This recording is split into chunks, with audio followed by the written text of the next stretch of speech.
Welcome to Not Milk Never Milk. Subscribe if you're lactose intolerant.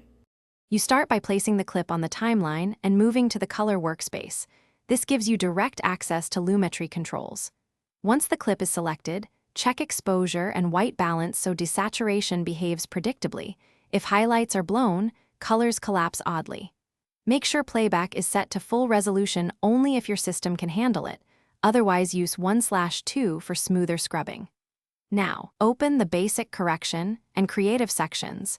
These are where you'll take control of color intensity. You desaturate globally first by dragging saturation left in Basic Correction. This reduces all color equally and gives you a baseline. Once done, make selective adjustments. Pull vibrance for mid-tone color without crushing saturation in skin tones. If you need precision, use HSL secondary to pick a hue and reduce only that color. This prevents flat skin or foliage loss. Also try Lumetri curves. Drag the saturation curve down for specific tonal ranges. This preserves contrast while lowering color. Finish by applying an adjustment layer and applying final Lumetri changes there, so you can toggle the effect quickly and compare before/after.